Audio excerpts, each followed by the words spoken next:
Good morning, children. Good morning, teacher. நம்ம இன்னைக்கு stress and intonation பத்தி கத்துக்கலாம். ஸ்ட்ரெஸ் அப்படினா நம்ம ஸ்போக்கன் லாங்குவேஜ்ல நம்ம இங்கிலீஷ் எவ்வளவு ஸ்டைலா பேசுறோம். pronunciation is very important as well as stress ரொம்ப இம்பார்ட்டன்ட். நம்ம எந்த வேர்டை எம்பசைஸ் பண்றோம், ஒரு வாக்கியம் பேசும்போது எதை நம்ம சொல்றோம், எதுக்கு நம்ம முக்கியத்துவம் அதிகமா கொடுக்கிறோம் அப்படிங்கறது எம்பசைஸ் பண்றது ஸ்ட்ரெஸ்.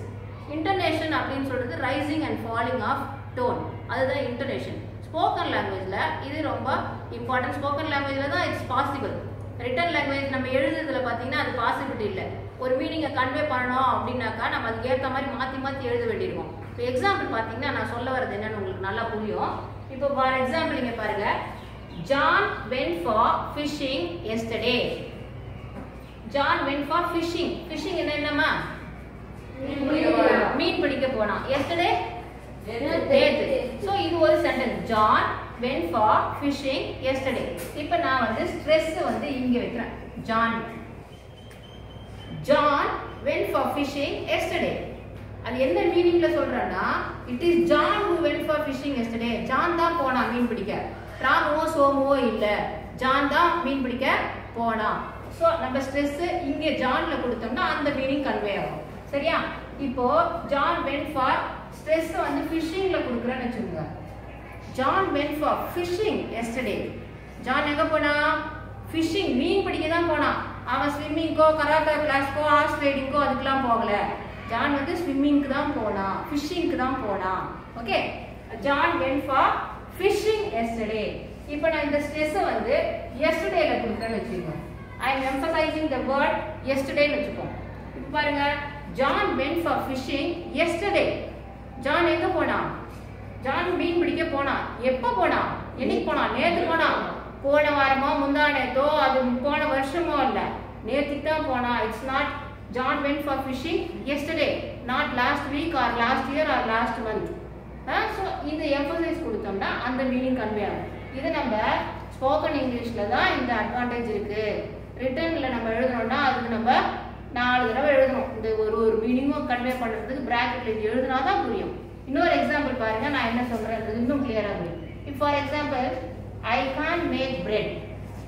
என்னால பிரெட் செய்ய முடியாது. இப்போ நான் ஸ்ட்ரெஸ் வந்து ஐல கொடுக்குறேன்னு வெச்சுக்கோங்களேன். I can't make bread. என்னால பிரெட் செய்ய முடியாது.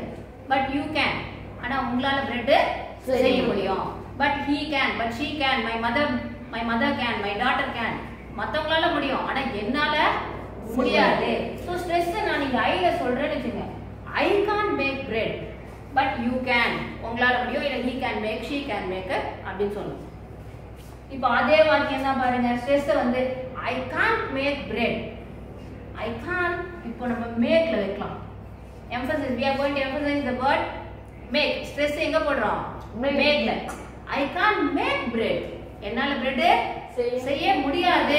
என்னால பிரெட் செய்ய முடியாது. But I can buy it from the shop. ஆனா என்னால கடையில இருந்து வாங்கிட்டு வர முடியும். I can't make bread, but I can buy it from the shop. அது வந்து நம்ம ஸ்போக்கன்ல தான் பண்ண முடியும். ரிட்டன்ல அந்த மீனிங் கன்வே பண்ணனும்னா பிராக்கெட்ல அது நீ என்ன அர்த்தத்துல சொல்றன்றதை எழுதுனா தான் புரியும். சரியா? அதுதான் இங்க இருக்கு. But I can buy it from the shop. அதே ஸ்ட்ரெஸ் வந்து I can't make bread. பிரெட்ல வைக்கலாம் ஸ்ட்ரெஸ். பிரெட்ல வச்சிருக்கீங்க. I can't make bread, but I can make cakes. என்னால பிரெட் செய்ய முடியாது, ஆனா என்னால கேக் செய்ய முடியும். புரியுதா? சோ இந்த ஸ்ட்ரெஸ் வந்து நம்ம எந்த வேர்ட்ல எம்பசைஸ் பண்றோமோ அதுக்கு ஏத்த மாதிரி மீனிங் வந்து கன்வே ஆகும். So stress and intonation is very important in English language. ஸ்போக்கன்ல அதுதான் வந்து ஸ்டைலே கொடுக்கும். ஒரு பியூட்டியை ஆட் பண்ணும், மீனிங்கை கன்வே பண்ணணும். நம்மளுடைய இமோஷன்ஸ், ஆட்டிடியூட் எல்லாமே கன்வே பண்றது இந்த ஸ்ட்ரெஸ் அண்ட் இன்டோனேஷன் தான். சரியா? Thank you children. Thank you, teacher.